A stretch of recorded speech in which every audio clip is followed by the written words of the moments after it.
Well, good morning, everyone. We thank you for joining us here today. There's a whole lot of stuff going on for the rest of the day. It's a lot more in the weeds than what we've done so far here. So you have to bear with us a little bit as we're trying to come up with a way of doing presentations that aren't really so much presentations, but more interactive. So we're going to try a lot of different things today. We've got several sessions that we're going to go with. First, thumbs up. Can I get confirmation everybody can hear me okay?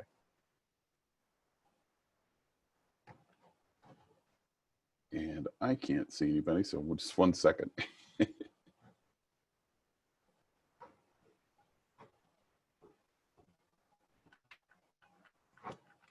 Okay, good. Everybody can hear me all right. Okay, sorry, we're just working out some of the logistics of this.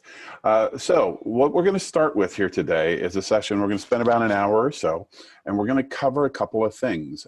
And we're going to start with a couple of slides here. Because as they say, you know, we have to have slides, right? We're not going to have many slides today, I can promise you that. We are going to cover things in this first session. We're just kind of, these are kind of overview slides about what we're going to do for today. And then our next session, we're going to talk about some Windows MDM stuff, and we're going to have slides for that. But generally, most of the sessions here, we're going to try to make as interactive as possible today. Is everybody hearing those chimes? I guess it's not just me. All right, 1 second. Those are really annoying.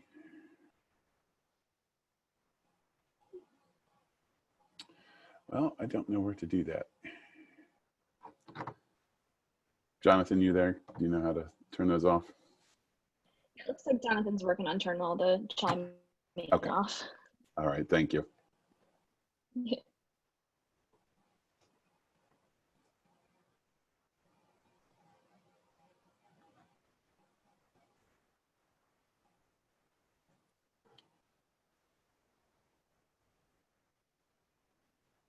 There it is. I've turned it off. Woo!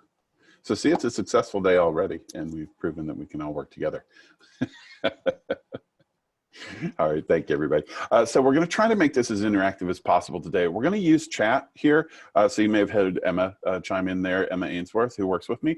We're going to be working together on this today. So she's going to be fielding things in chat. She's going to escalate things and let me know if there's something really good coming through the chat. And we really do want your participation. A little less so in this session and in the next, but certainly in the afternoon sessions, we really hope those are interactive because we want to treat them more like a PS engagement or training that we would normally do, you know, in this kind of a, so if we were all in the same place, we'd treat it differently, but we're going to figure it out as we go. So this presentation and the next are a little bit less interactive, but we absolutely welcome questions as we're going through, so please feel free to ask. This afternoon sessions are much less scripted and not lecture-based, like kind of this one is and the next one. We're really looking for your active participation and questions in these sessions because we're trying to make it valuable, right? And it's not that valuable to sit here and listen to me talk for forever. My wife would certainly say that was true. In this session, though, today, right now, we're going to go through and talk about something old. And I say old in air quotes there a little bit because it's not really that old. It's came out in version 14, which is file set revisions. But with all the COVID stuff going on and how busy everybody's been, very few folks have had a chance to really take a look at it. And it is a super powerful tool. So we're going to take a little bit of a deep dive into that today. And we're also in this session going to look at Azure AD and Okta IDP integration, which is coming in FileWave 14.2. Then a little bit later today, right after this session, I think we've got lunch, which is always very important. And then we're going to talk about FileWave 14.4 and Windows MDM, and Dave Elliott will be joining us for that. You may say, well, you just mentioned 14.2 and you mentioned now 14.4, where's the 14.3 that's in between there? There isn't technically going to be a 14.3 as we've shortened our dev cycles, the things that fall into the sprints. Sometimes the moon and stars will align and there's actually nothing that's customer facing. A lot of behind the scenes work went into 14.3, but it's stuff that was longer term and is falling into 14.4. So 14.4 is the next version after 14.2. We are going to then, after that session, work with our friends from Natrona and evaluate a years old FileWave implementation. And this is something that we do in the PS team quite a lot. To work with customers who've had FileWave for a long time and look at ways that they can either make use of some new functionalities, optimize things, reorganize things a little bit. So we're going to spend a half hour or so working through that. And then we're going to do 2 training sessions in the afternoon. And these are the ones we're hoping are just super interactive. The first is, you know, kind of a basic level for newer FileWave admins on file set and payload best practices. And you may notice I use the term payload there because that's what we're calling them in the web admin. So we're going to talk about some best practice stuff there, but we also want questions, right? So we have a list of things we're going to cover, but we'd love it if you could ask some questions in there too. Then we're going to take a 15-minute break between those sessions, and then we're going to look at the new dashboard. But we are open to be convinced that there are other things that you want to look at too in that session. And this is a much more of a deep dive and a fairly technical session on looking at that new dashboard. So I think that's just about it as far as presentations go. And we're going to just hop in now and take a look at the file set revisions, and going to take a look then at the Azure AD and Okta integrations. I am going to turn my camera off just to make sure that I got the bandwidth with all the stuff and sharing the screen and everything. But I think you've probably all seen enough of me here so far today anyway. So we'll be back here. We're just going to, let me turn the camera off, and then we will go from there. Okay. So let's talk about file set revisions. Just a show of hands in the chat there. How many folks have used file set revisions so far? I'm really curious.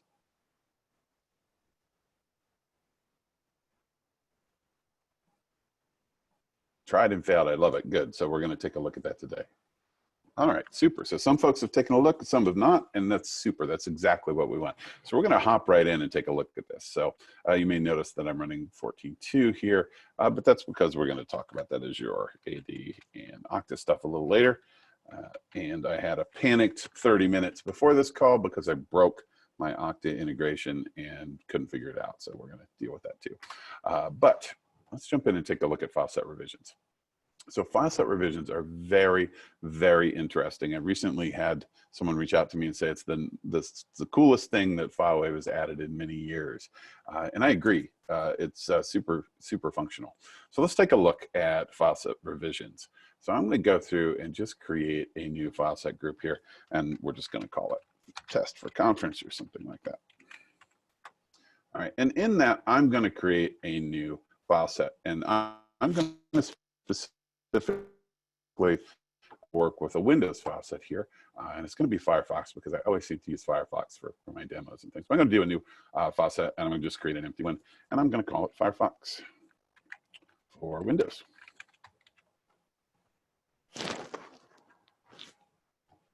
Okay, so it's empty, nothing in it, right? I'm going to go in and I'm going to throw in my installer, and I usually do that for Windows. I've got a little place that I like to scroll them away in FileWave here, just a place I call installers, and we're just going to import a file into there,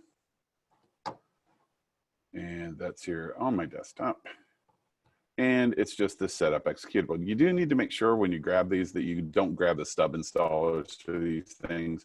You get the full installers, and with Firefox, it's usually around 50 or so meg. A lot of times, some of the manufacturers like to do the stub installers now, so you don't get the whole thing. So that's uploading, and it is a setup.exe type of installer. So we're going to go ahead and set some launch arguments for that. But you'll notice these new options appear, this whole revisions thing that you see here, or it says default initial revision, and then we can manage revisions. And we're going to hop into both of those things quite a bit here. But first things first, we'll upload. You ever notice how much time you spend in IT waiting on things to happen?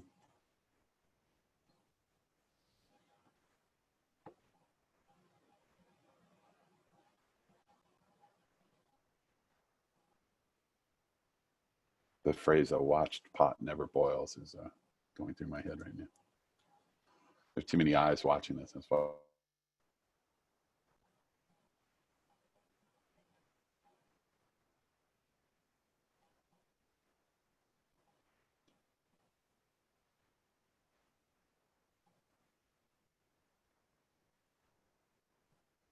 Okay, so we've got our executable in here. What do we want to do with that? Well, we're going to set some launch arguments for that. So we're going to go in verification. I'm going to leave it at self-healing because I do want it to remove the executable if I ever switch. But on the executable side, yeah, I'm going to say I want to run it. I'm going to wait for it to run. And I'm going to add a launch argument. I happen to know for this one, because I'd be dumb not to have looked it up beforehand, that just /s will run a silent install of Firefox. Now, I could do a lot more with that. A lot of times you might want to control that maintenance service that gets installed along with Firefox. It has it auto-updating all the time. You might not want that, right? In fact, if you do self-healing with an actual, say, faucet magic faucet, you definitely wouldn't want that. But we're going to stick just with the /s, so that's going to do a silent install. We're going to go ahead and apply that change. Right, and close that out, and we'll close this guy out too. So that's really it. It's going to go here. It's going to run that setup executable.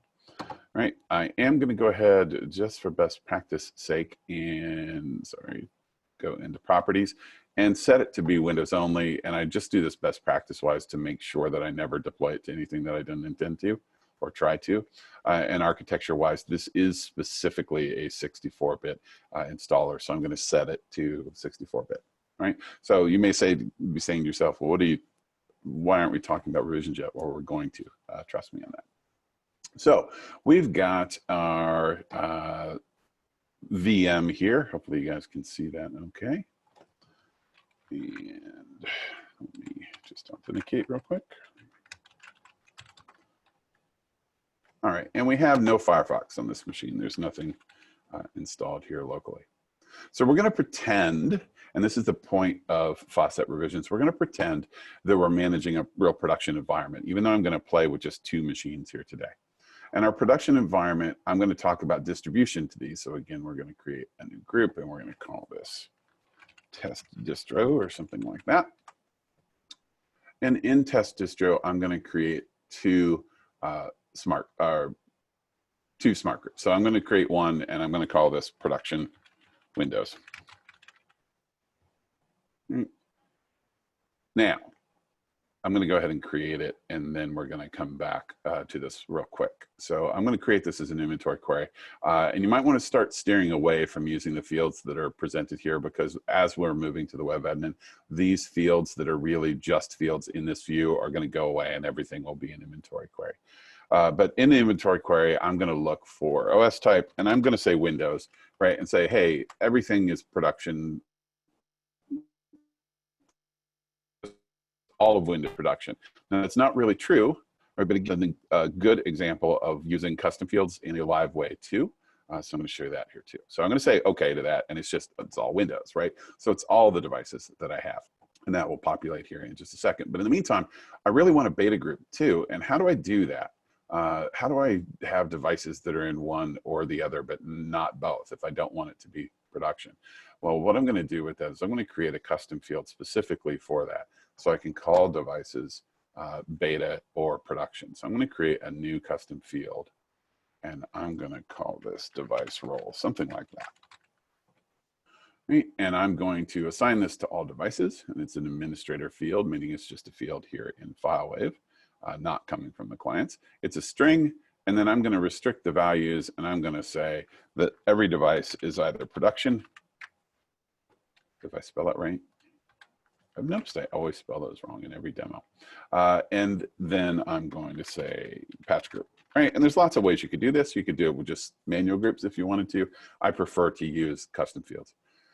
So I've got production and I've got patch group, and you notice the production is bold here. That means that's the default value. So when I go ahead and say save this, it's going to assign the field to all devices, and every field is going to have production set as that attribute. So I'm going to go ahead and save that. And then in my production machines here, I've got this Surface, which is a physical device here to my right that you can't see yet. And I'm going to edit the custom field for that. And I'm going to say that this device is, and you can't see that window, so let me move that over here, that this device's role is not production, but this is a patch group device. All right, so I'm going to save that. Now, that's not going to take it out of production yet, of course, because I haven't added the exclusion. So I'm going to go in and double click and edit my inventory query. and just add an additional thing here. And I can call this, look for my device role field that I should have. Okay, so my device role coming from custom fields, I say is not patch group. Right? So I say that all of these have to be true, and I've got all Windows devices, and that the device is not in the patch group. So I'm going to save that and say OK.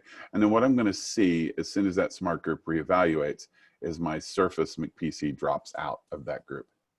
Okay. Now, this is also something that maybe you didn't catch in 14.2, right? That, oh, OK, so I just saw that I happened to catch that chat in my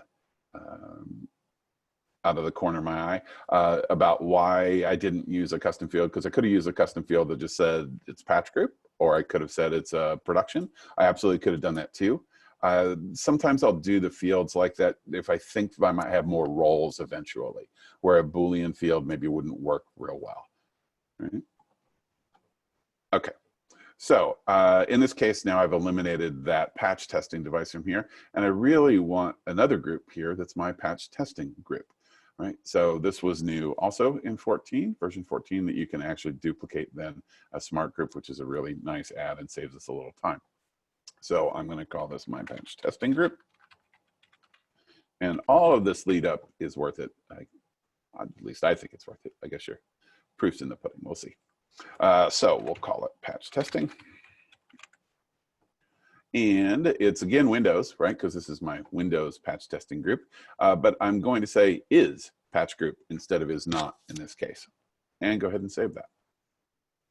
And say OK. All right, so now I've got two groups, one for production and one for my patch testing group. And again, that will populate here shortly, and we see our one device over there. So the way I've set this up now is no device can ever be in both of these at the same time.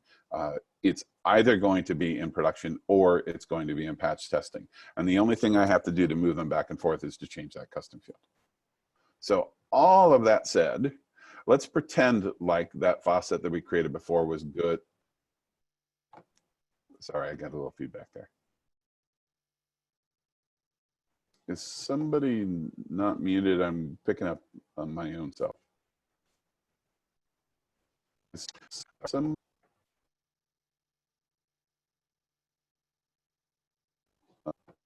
my own self. Can you guys hear me okay? I'm getting some weird audio on my side.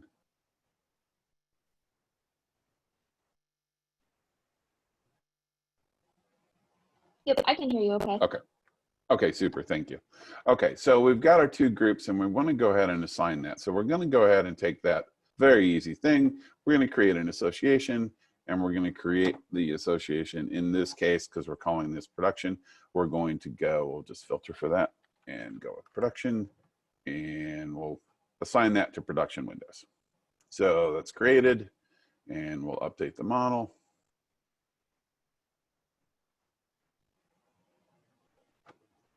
Right, and that particular client, this one, I think.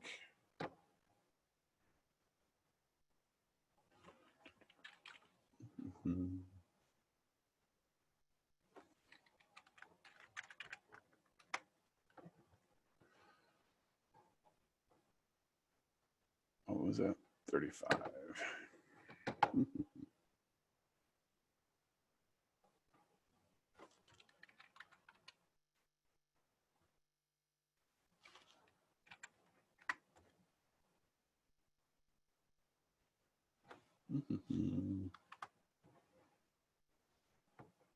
I do think I have a client on here.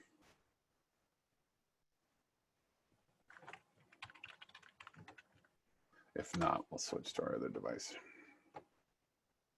For those of you that were asking, closed captioning is not available unless we type them out here in Ring Central, but during our break, I'll look for any third-party apps that might be able to do it for us. Probably still got my firewall on.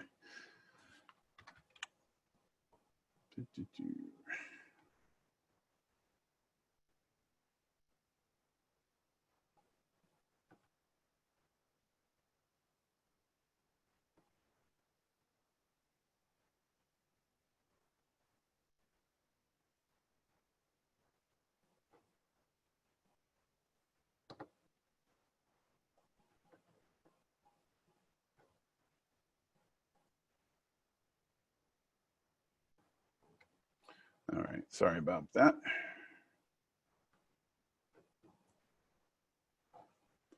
Okay, so in the meantime, that was actually working, so it saves us a little time from watching it, but it's downloading and I didn't have to do a verify. So it picked it up because it took me so long that the tickle actually happened. So it's activating that file set, and we'll probably see here if we take a look that we've got Firefox installed, or near install anyway, not quite yet.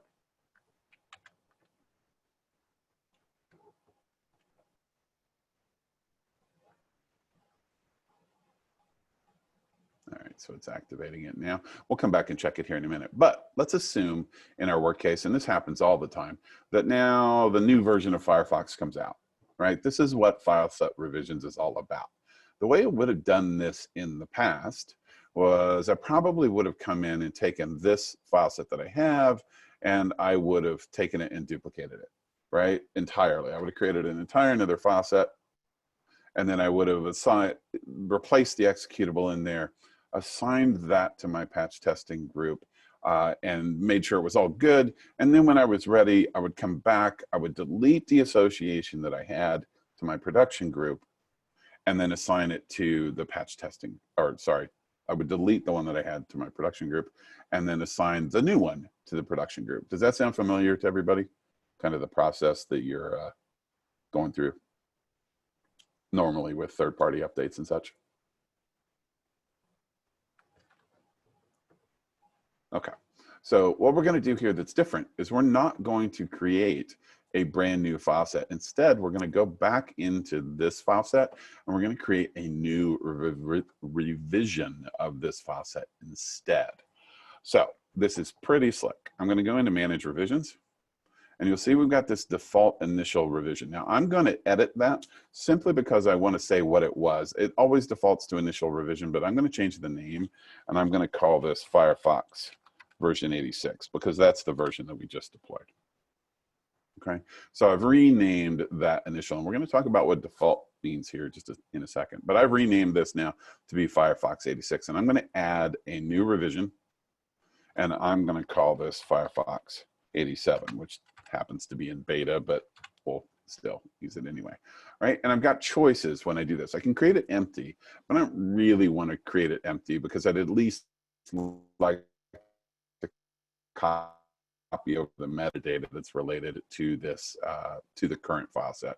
So I'm going to duplicate it, and then I have options. Do I want to duplicate everything, or do I want to, well, one, I can pick what revision is coming from, but I only have one so far. I can duplicate everything, the properties only, or just the content, right? So in this case, I don't have that much content. I'm going to duplicate everything, and then I'm just going to replace the one file. So I'm going to go ahead and say okay to this. Now I've got two revisions. When I save this, now that's when this toggle comes into play, where before I didn't have any options. Now I used to have two things.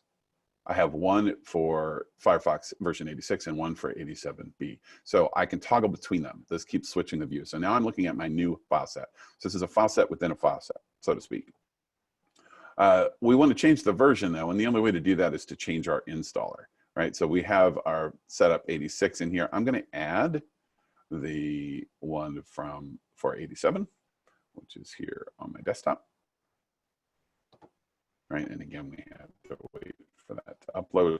I'm going to remove, this is where we really like to be able to replace this. This is an open enhancement request that we have to be able to just swap in a new executable named the same thing, or a new file named the same thing, and take the metadata from the file itself, because we'll have to go through the process of adding the launch argument again.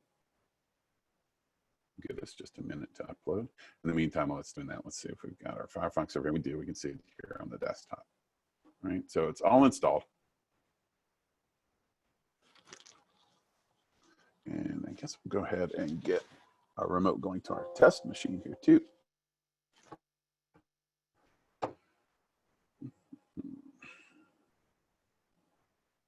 So we're going to do an observe here.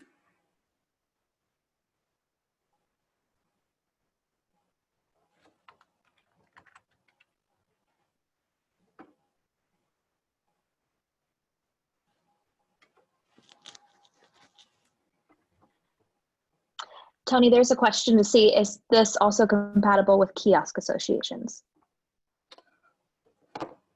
It is compatible with kiosks. There's no, the process is still the same. So you'd be publishing it to, it would be what you're choosing to publish in the kiosk. It would be the change. So when we make a change here to the association, you'd simply be publishing the new version in the kiosk. Tony, maybe if I can just chime in.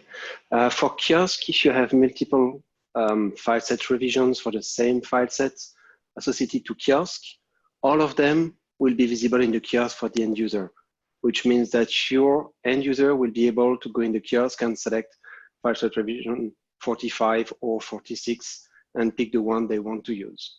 As soon as you have one association which is non-kiosk, this one has highest priority than everything else, and this one will be installed and not visible, and the other ones will not be in the kiosk because of that. And yes, to the question about, is it the same on the Macs? Yeah, it's absolutely the same. So that's uploaded now. So what I want to do in this faucet is I'm going to remove the old version from it.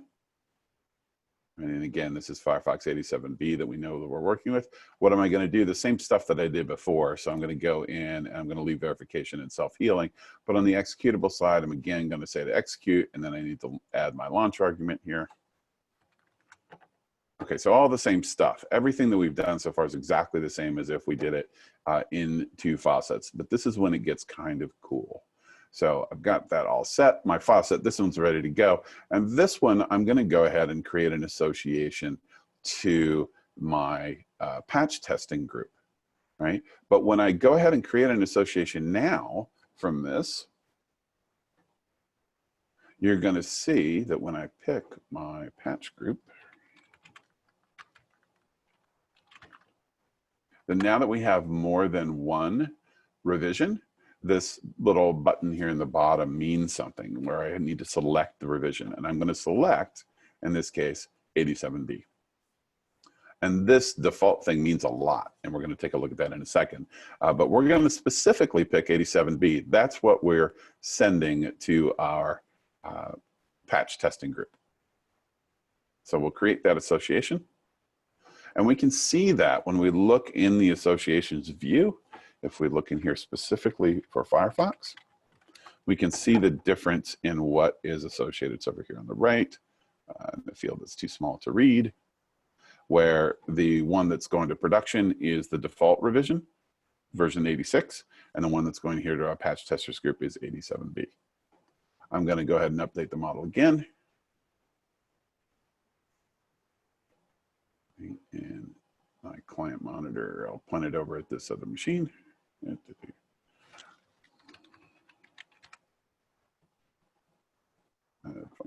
think it is. Or maybe not.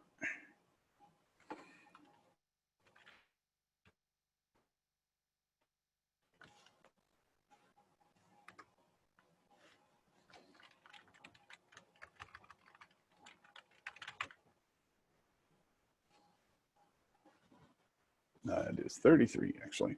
Okay.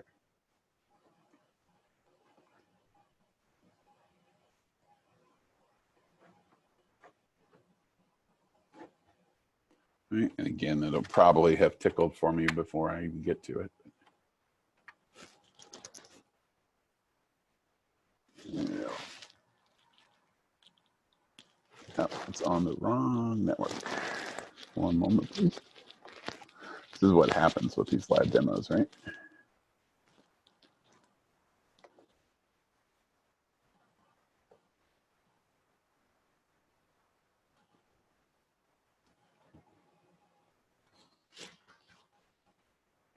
There we go.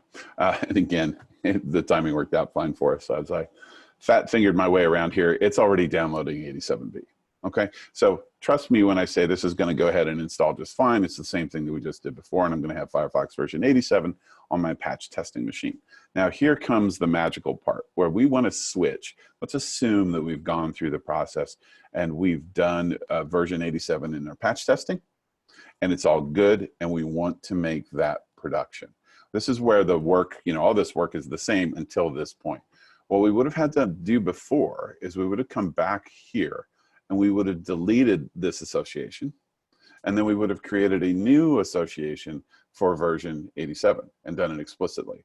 And in the client's view, right, or in the faucets view, we would have multiple Firefoxes. And then the next version we did, we'd have another one, and then another one, and another one. And I think I just saw somebody in there say, you got like 42 versions of Firefox. That's what we're trying to avoid here. Keep them in line and keep them in here, and we can get rid of old ones as we want. But what do we have to do if we want to make a change? Well, there's a couple of ways we can do that. We could go into the association for the production windows, and we could edit that association. And if you look, you'll see there's this new tab here for revisions explicitly. And we could say, hey, we can change the revision, right? So we can, here, we can pick the new one. Right? That's one way to go about it. But what I'd really kind of like, instead of picking explicit versions for production, is to set my default version of Firefox to be the one that I'm associating to my production group. So if I go back to the file set and I edit this again and manage those revisions, I can take version 87 now and simply say, set it as the default, and say yes to the prompt. And now this one is the default, no longer 86, version 87 is the default. When I save that and go look at the association again, you'll notice that my association is to the default version of Firefox. What is the default revision? It's whichever revision I set as the default. So it means this association hasn't actually, I don't even need to edit it. All I need to do is change what my default version of the application is, and then update the model. Right? And what we're going to see after this faucet run, so we'll just prove it out here beforehand, so believe me. We'll take a look here in Firefox and show the version before it updates. Come on.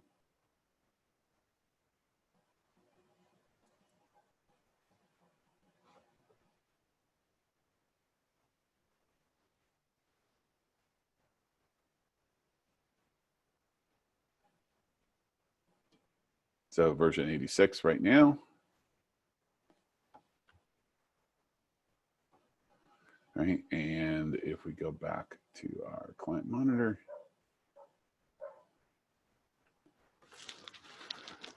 I think I might already have that open, but what was that, 35, was it?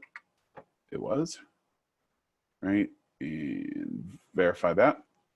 We should see it start to pull down that new file set now because that association has changed. And you can see that it's starting to download the new version of Firefox. And all we had to do was change that default version. So what does that mean as we go forward and have our next version of Firefox and our next version of Firefox is just creation of new revisions within the same file set. And then there's a couple of ways we could do it, but the way I chose to do it was just to switch the default.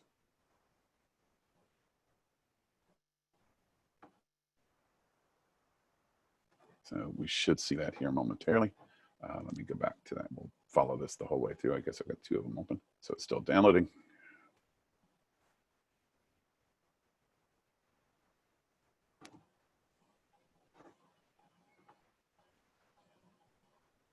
And then, of course, we'll execute it. But we can see that it's running the newer version. So what we should see here is as soon as this finishes activating, that we've got the newer version there. So we're going to confirm that here just in a second. But any questions on that? I know there were a lot of questions we're going by in the chat. But Paul would like to know what it looks like in client admin. I'm sorry, in client info. Oh, okay. Yeah. So if we go here to which part, when we're looking at faucet status, we see the new, what it is, and the revision is in here, as you see. So you know specifically when you're looking here what revision you have assigned. Right, that was to my patch testing machine, and if we go to the other, we can see that it is now, it's showing that specifically it's 87B because that's what is now the default.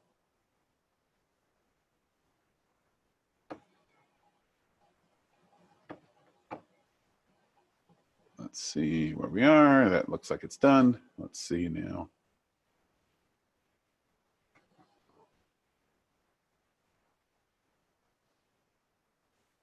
So does this change the behavior of how you're actually updating things? No, but what it does help you with is keep your FileWave a lot cleaner. Right? And we can see we're 87B1. So any questions at all, really, on faucet revisions? It's exactly the same as I said on the Mac side. We're just having to pick a Windows update here.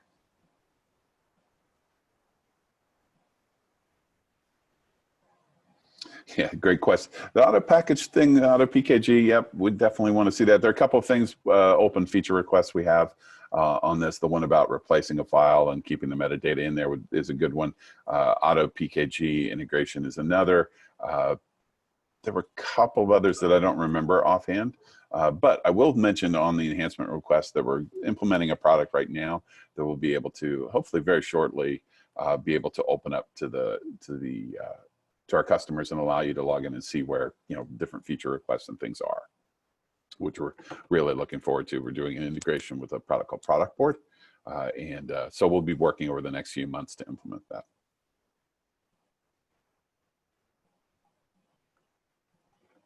All right, any other questions or anything that would, that I've missed or maybe if I just have 2 seconds to answer some of the questions, Tony. Yeah.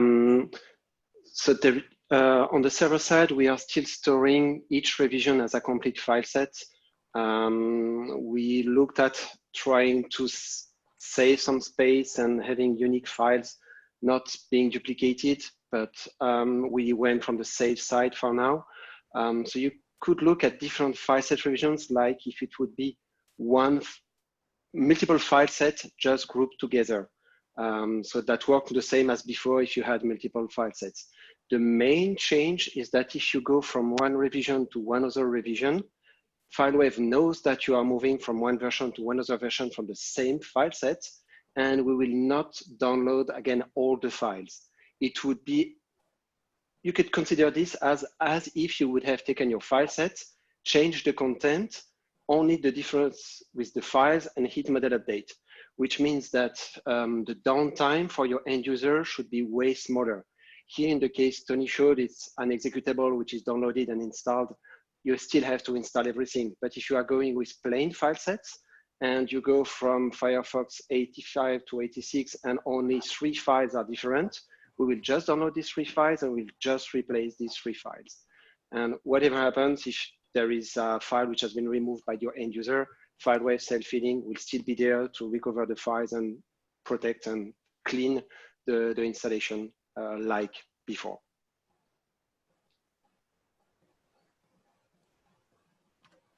Great, thank you for that, Pian. And let's see, there were a couple of other questions there as well. One about previous versions. That's typically not a problem, but that's where we're going to test. Right, so this is where the trust verify. Anybody that's ever worked with me knows I say it all the time. I never trust that it's going to work out of the box. That's why I have my patch testing group. And even before that patch testing group, I've got my own device that I'm going to deploy to every single time. I'm going to break my own stuff before I break my colleagues' stuff, before I break my customers' stuff. That's always the process that I use. As far as bloat, as Pian was saying there, those are all different versions. It's really no different than the way that you would have handled that before with having separate file sets. It's just that what we end up with in the file sets view is only one record in here rather than 42, as somebody mentioned before. And it's a little bit more seamless to switch the versions that you're using without deleting and then changing or adding a new association, which always feels, to me, it always feels dangerous when you're doing that. Even though you know exactly what you're doing, it always feels dangerous. So just switching the version in there is actually quite nice. Okay, so any other questions and things in there, we'll come back through the logs as we review this session, and we'll maybe try to put out an FAQ on faucet revisions. But we really do appreciate all of the questions and everything. But we are running a little bit, well, we've gone about 45 minutes here into our allotted time to go through. I do want to talk about the Azure AD integration and Okta integration that are coming in version 14.2. 14.2, and let me close a couple of these things because we're not going to use these now. In 14.2, we should be starting that. That should hit our early adopters / beta program probably in the next week or so. It's in QA. It's in the last final throes of QA right now. The main things that are in there are some Apple fall release inclusion. PN, do you remember specifically? I think that's the per app. Is that the per app VPN? We have the per account VPN, which allows you to define a specific VPN that will be used only when you connect to a specific Gmail account, to a specific mail, to a specific exchange. Right, right. And then the other main thing that's in 14.2 is this integration with Azure AD and Okta. Now, this is not the Windows MDM stuff, which we'll be talking about here in a little bit, but we are talking about integration with Azure AD. And I'm going to quit this and come back in because we're going to start over in the web admin. So let me do a new window here. The Azure AD and Okta in this case are used as a source for authentication for FileWave and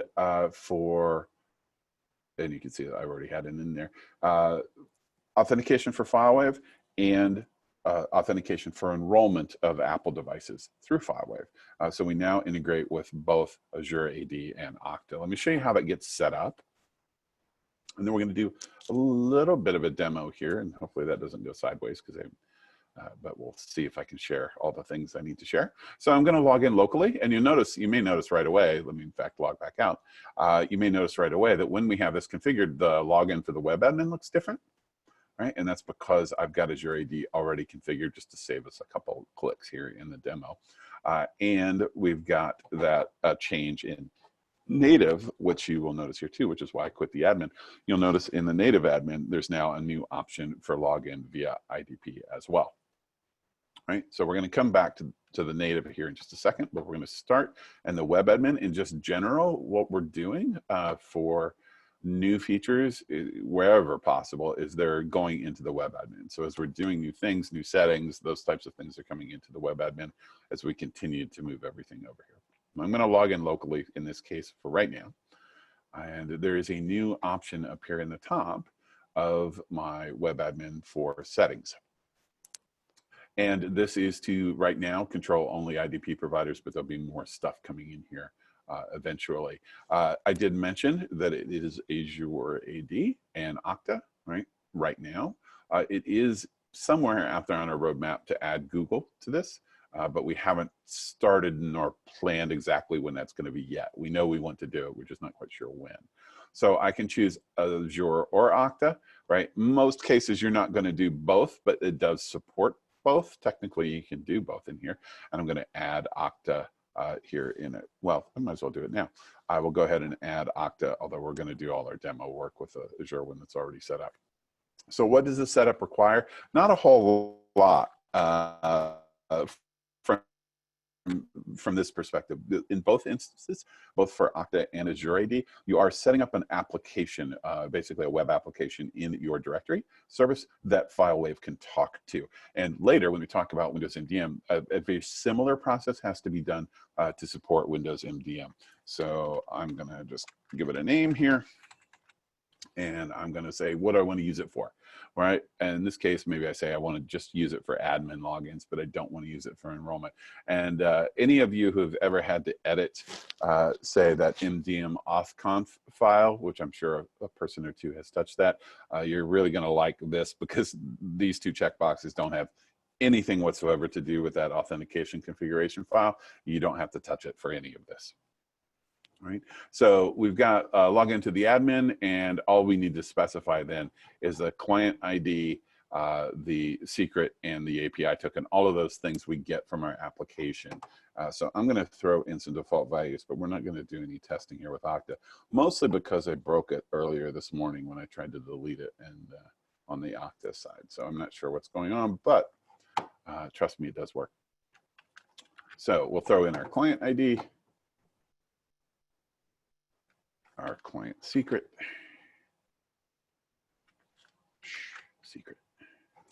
and our API token. And I can show it to you, it just won't quite let me log in with it. And again, I broke it 30 minutes before this. So, and then the domain name is going to be unique for Okta. I'll show you the configuration for Azure here in a second. Okay. And that's it, right? So we've got a new authentication option for FileWave right now. So it's not much to add the services. If we take a look at Azure, you can see it's the same basic thing where it's client ID and secret, and then what the domain name is. This one I have set up to do both enrollment and admin. Only one of the two can be used for enrollment, but both can be used for admin logins. So if we go back, right, what are we going to do in the web admin now? Well, not right much at the moment, because we need to hop back to native, because one of the things that we haven't moved so far is the ability to manage administrators in FileWave. So we're going to do that from the native app.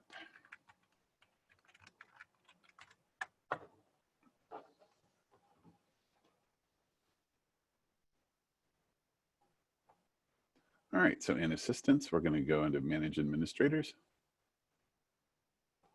If you're like me, I do it almost all the time. I said go to preferences. I always want to go to preferences for this, but it's an assistant for manage administrators. And I'm going to add a new one, and you'll notice there's a new option here. So you may be doing LDAP already.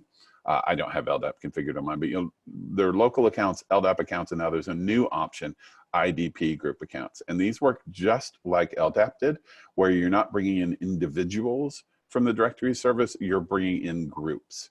So in this case, I'm going to add an IDP group account. I'm going to give it a name. So I'm going to, in this case, call it my Azure AD admins. And then I pick what IDP I'm using. In most cases, you're only going to have one. So in this case, since I'm doing Azure, I'm going to pick it from Azure. And then I can browse for the groups, which is also a nice thing. If you've done the LDAP stuff, you know that you have to go grab the CN of the group and all that stuff. You don't have to do that here. This talks directly to the environment, and I only have the one group to pull from here. So I'm going to say okay to that. And that means anybody that's in this group in Azure AD is going to have access to FileWave, to the admin, with the permissions that I give them here, right? So I'm going to go with no permissions, at least for the start. I'm going to go ahead and apply that change. And then I'm going to add my Okta one too, even though I know it's probably not going to let me log in to the web admin. But I'm going to add that one too, so you can see it's the same thing. So I can call this my Okta AD test. All right, and this one's coming from Okta. And you'll see in this one, I wanted to bring this over so you can see there's more groups, right? And in this case, I'm picking my FW Beta admins group. Okay. And I will apply that too, although maybe with this one, I could give it more permissions, but we're gonna play with those in a second. Okay, so now that's it, configuration-wise, to allow a FileWave admin to log in either in the native application or in the web application using Azure AD or Okta. So let me go ahead and open up a tab again.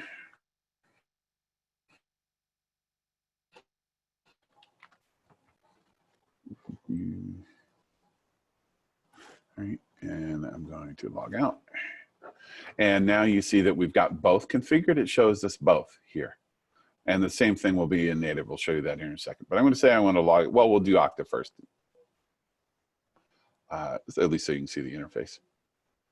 Right? And you can see it then prompts me and says, okay, well, it's your Okta. This is all then working directly with Okta. And what that means, and this is important, is if the account you're using uses two-factor authentication from either Okta or Azure AD, then log into FileWave will then require two-factor authentication, but it's all handled by the IDP.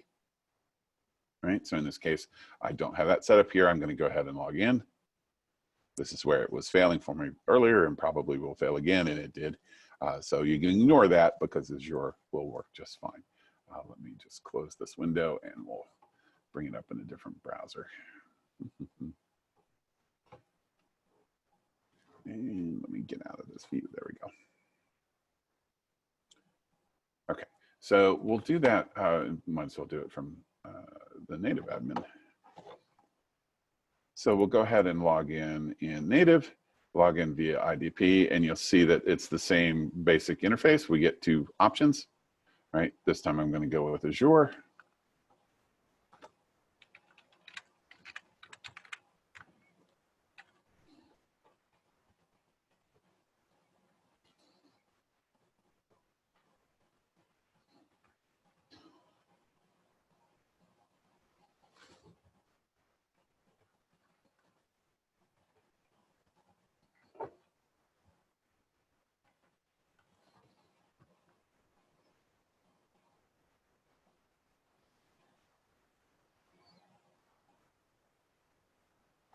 and I'm in. All right, so I'm in with my account that we just set up for that Azure admin group. But you remember when we assigned permissions, we didn't give it any permissions at all. That's why I see that I don't have the rights to do update model or any of that. So let me go ahead and log out. I'll log back in locally. And change that.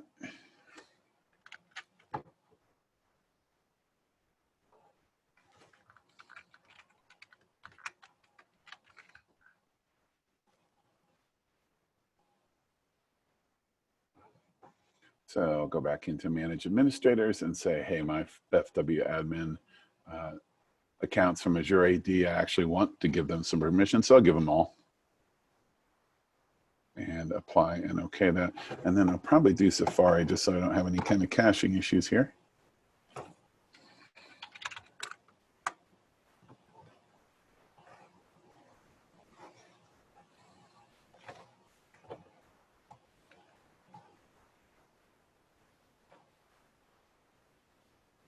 And we'll log in with Azure and see if that works for us here.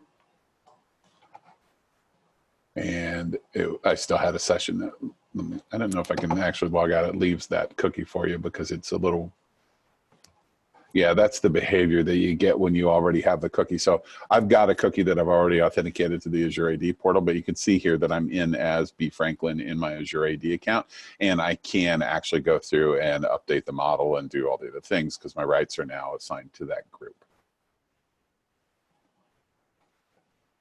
All right, and that's pretty much it for that part, for logging into the admin. We're going to talk about enrollment here in a second. Does anybody have any questions on this so far? I've not been watching the chat at all, so I don't know if there are any questions related to the integration here. Doesn't look like too many.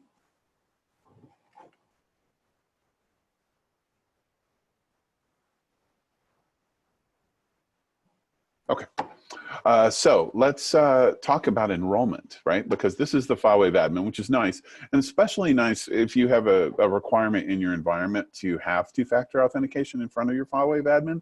I can definitely see that being a requirement in certain organizations, and this gives you the ability to do that. And yes, the question is yes, this is in 14.2. Right? So this isn't vaporware or anything like that. It's basically done. We're just finishing up with it in QA right now, and then we'll start the beta, as I said, I think probably in the next week or so. So let's go ahead and talk about enrollment, which is a slightly different thing, right? Because it's an extra step for enrollment, but it allows users to then use those credentials to do that enrollment. So that has to do with the actual DEP profile. So it's a change to a DEP profile. So if we go in to DEP, and take a look in here. I don't remember which is my test device. I'm going to remove this guy. Okay, so I'm going to create a new profile, right? I'm going to take my basic one and just duplicate it. And bring that over to this one so you guys can see it. And we're going to call this our Azure AD test profile. Okay, so everything's the same that we've got in here as far as everything's concerned, except on the options tab, you'll notice there's this new checkbox that says custom enrollment. And basically what this means is if this is checked, it means you're going to use the enrollment option that was set in the web admin before.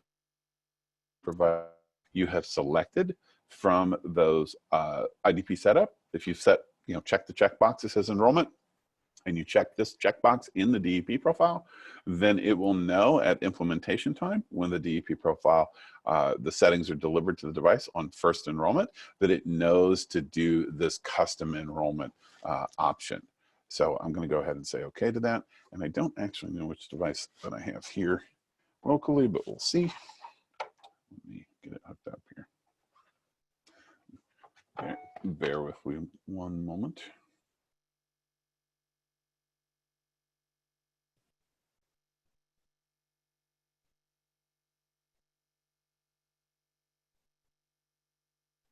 All right, DMPS9.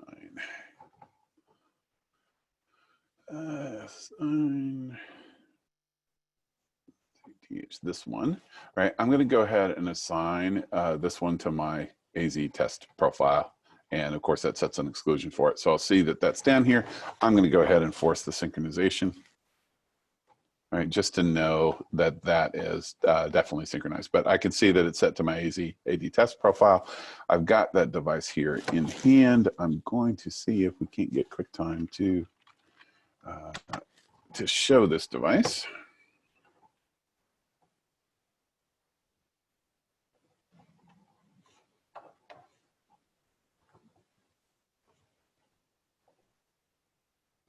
One moment.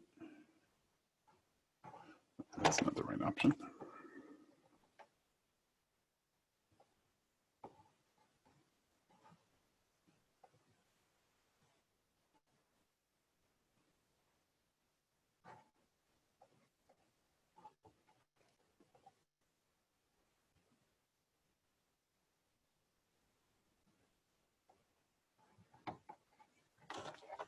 Oh, sorry, I need to trust it.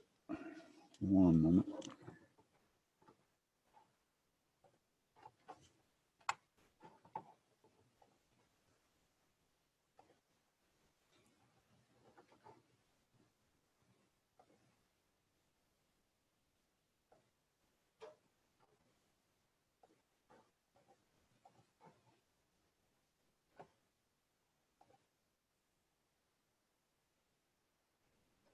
No, it won't show for me.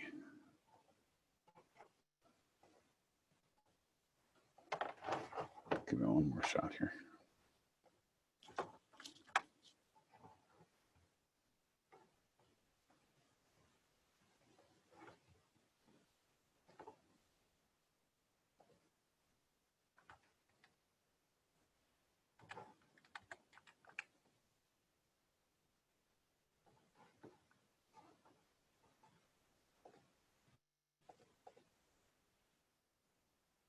Hey, there we go.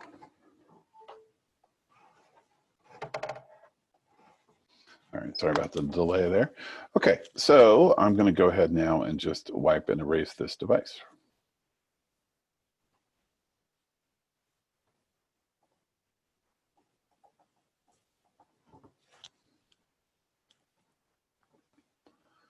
And this is, all of us know, is the process that we look at a lot.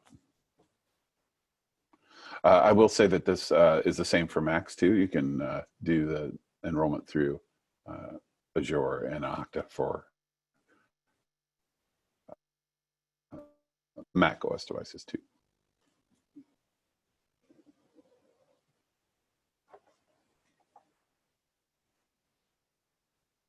So just a question, I guess, while we're waiting on this thing to come back up. And in fact, I might need to point back at it because it is coming back. There we go. How many of you are doing Azure AD or Okta integration right now?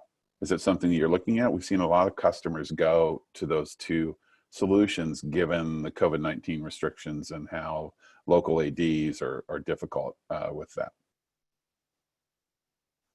So Bert, they're saying that we're in Okta, good. Right, and when we go and talk about Windows MDM here in a little bit, you're gonna find that Azure AD is a requirement for that. So that is. And the Azure AD hybrid counts, just so you know, if anybody's doing that to externalize your internal environments. How many of you that are doing Azure have started with the hybrid mode? Yeah, several of you. And several, I see several requests on Google, on the Google side there too. And as I said, that's something that we're looking at in future. And we'll try to open up our product board here before too long. So hopefully this device will come up shortly, just so we can see it. But that's about the end of this. We're just going to see that the enrollment happens. We're going to then, do we have a break in between? I don't have the agenda in front of me. One second. Yes, there'll be a 1 hour break. Okay, so what we're going to do, Yeah, what we're going to do when we come back is we're going to talk about the Windows MDM stuff that's coming in version 14.4 explicitly. That's some pretty exciting stuff. So we're really excited to see what that's going to do for us. And we'll share that with you. At, I think that's 1:30, is it, Eastern? Yes. Okay. Mm-hmm.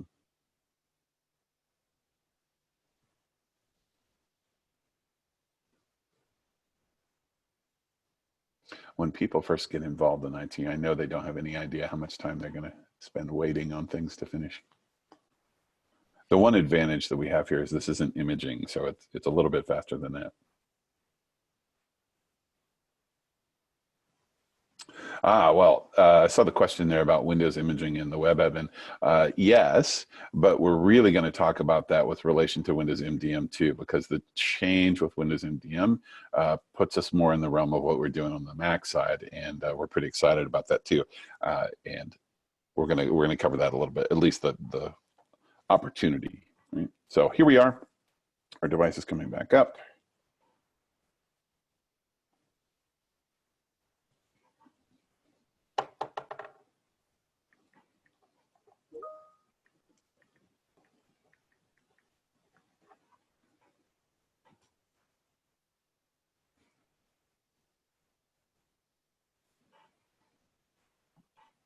There's a question about, can the Okta and Azure enrollment pass the username and to populate the primary account name in Mac OS when enrolling through DEP? I'm sorry, what was that? When enrolling through DEP, can you pass on the username that you're using to enroll it with the DEP profile? Using Okta and Azure. Does it come in as the enrollment user, you mean? Right, using that enrollment username. If you put it in, if your DEP profile is set up to create those accounts using the username and password that you use to authorize the enrollment, you have the option to create that account using the username and password. Like you do with Active Directory now, right? Or can do. Yeah, you can do that with Active Directory now, and also just the default enrollment credentials as well.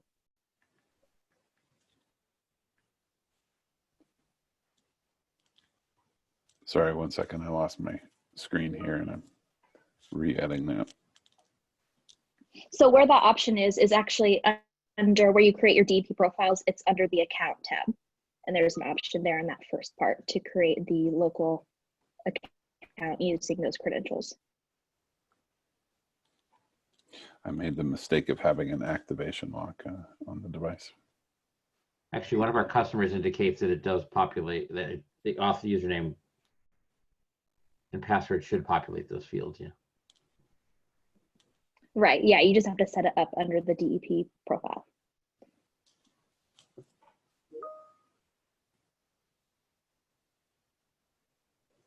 Okay, so I've broken enrollment because I don't know what the activation lock account is. I'm looking at this in it. Oh, hold on 1 second. I know what it is. How many of us have been there with the activation locks?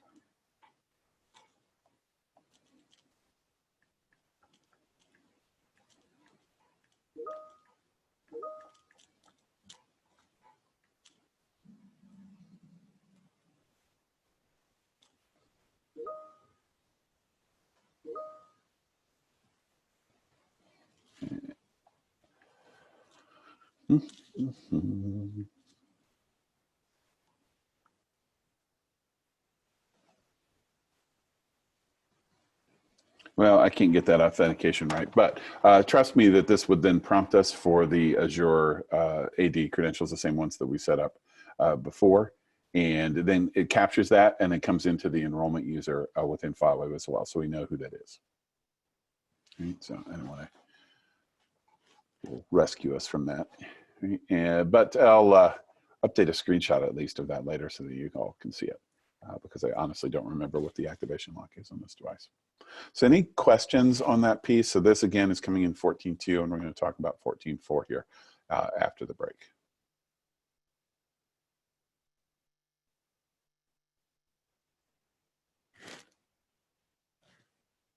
All right. right, it doesn't look like we have any questions or anything, but there'll be plenty of opportunity if you missed one here to come back here this afternoon. Hopefully we'll see you for the other sessions, and bring your suggestions, your questions and everything, because we definitely want all the feedback. Thank you so much, and we'll see you here in about an hour and 10 minutes or so. All right, thanks everyone.